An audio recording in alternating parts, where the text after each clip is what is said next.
ये यूपीएससी की दुनिया है। यहाँ भावना नहीं प्रस्तावना पूछी जाती। हम यूपीएससी का सपना तो देखे थे, पर उस सपने के पीछे उन संघर्षों को नहीं देख पा रहे थे जो पटना के स्टूडेंट हर रोज़ जी रहे थे। और सच कहे तो सपने में सिर्फ एक खूबसूरत कल्पना जन्म लेती है, पर उस कल्पना को हकीकत बनाने के लिए जो संघर्ष होता है ना, वो किसी को दिखाई नहीं देता।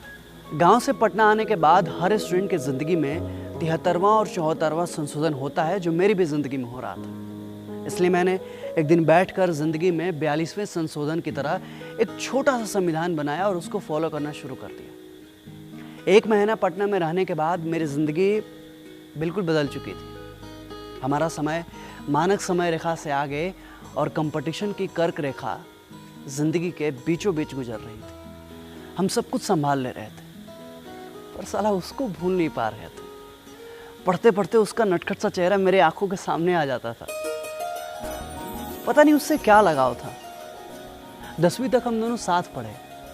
थोड़ा मुश्किल था उसे भूलना, और जब ज़्यादा मुश्किल होता था तो उसे फ़ोन करके बात कर लेते थे, और वो मेरे फ़ोन का वेट भी किया करती थी। पटना में ना रोटी गोल भले ना बने, लेकिन रोटी में ऑस्ट्रेलिया और ग्रीनलैंड के नक्शों को ढूंढ लेते थे हम। गैस में ब्यूटेन, प्रोपेन और मिथाइल मरकॉप्टेन पर रिसर्च करने लगते थे, और ज़िंदगी का हल रीजनिंग और गणित के सवालों में ढूंढ लेते थे हम। पटना में हर लॉज और रूम में भी सार्क और यूरोपियन यूनियन की तरह पड़ोसियों का क्षेत्रीय सहयोग मिलते रहता है, और यहाँ सब वैश्विक शक्ति बनने का हुनर रखते हैं, और सब अपनी अपनी पॉलिसी पर काम करते हैं। क्योंकि यहाँ के स्टूडेंट को पटना में क्या हो रहा है ये भले ना पता हो, पर दुनिया में क्या हो रहा है ये उन्हें ज़रूर पता होता है। हाँ, यहाँ पर्सनल रिलेशन कम और इंटरनेशनल रिलेशन ज़्यादा मायने रखते हैं। यहाँ ज़िंदगी के बीतने का समय कोई कैलेंडर फिक्स नहीं करता। मनोरमा ईयर बुक डिसाइड करती है कि हमने इस पटना में कितने ईयर बुक ख़त्म कर दिए। पटना में दिन और रात पृथ्वी की गति डिसाइड नहीं करती, बल्कि किसी कागज़ पर घूमती एक स्टूडेंट की कलम डिसाइड करती है। क्योंकि पटना के स्टूडेंट दिए की तरह दिन रात जलता है।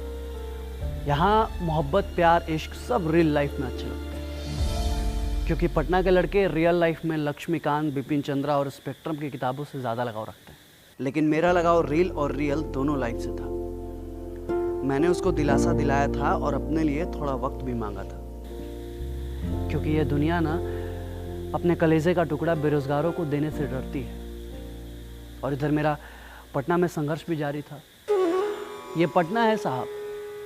यहाँ तैयारी करने वाले हर स्टूडेंट का सफ़र गाय घाट से शुरू होकर सिमट जाता है गांधी मैदान आते आते। सुल्तानगंज, महेंद्रू से शुरू होने वाली कंपटीशन की प्रचलित हवाएं जब मुसल्लपुर हाट आते आते तेज़ हो जाती हैं, तो अचानक मुड़ जाती है बाजार समिति की तरफ। भिकना पहाड़ी से आने वाली गर्म जलधाराएं आने वाले हर स्प्रिंट्स को झुलसा देती है, और समुद्र में लहरों की तरह यहाँ भी स्टूडेंट के लाइफ में सुबह शाम 2 बार ज्वार भाटा उत्पन्न होता ही होता है। अशोक राजपथ में सड़कों पर चलने वाले स्टूडेंट की संख्या ये बतलाती है कि इन स्प्रिंट्स के पैरों के निशान कभी खत्म नहीं होने वाले।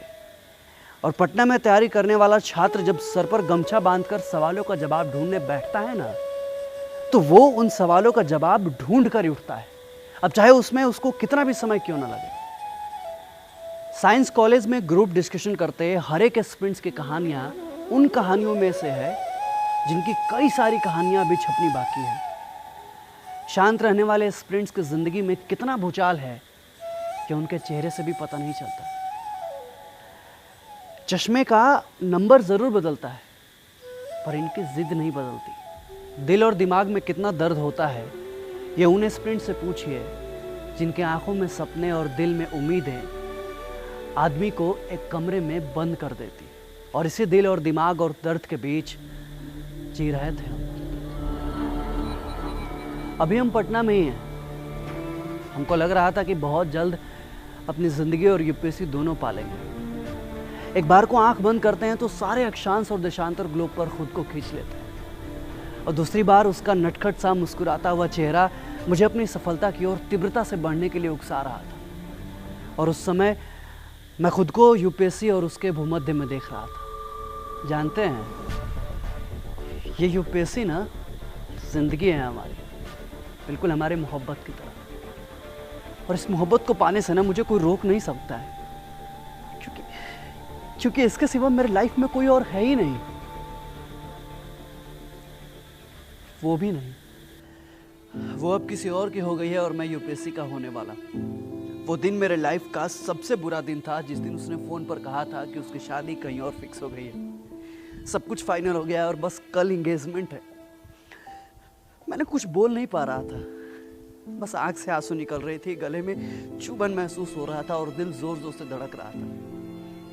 अब कुछ समझ में नहीं आ रहा था कि क्या कहें क्या करें, और बहुत हिम्मत करके गिड़गिड़ाए कि बस 1 साल और दे दो। वो रोए जा रही थी, बस रोए जा रही थी।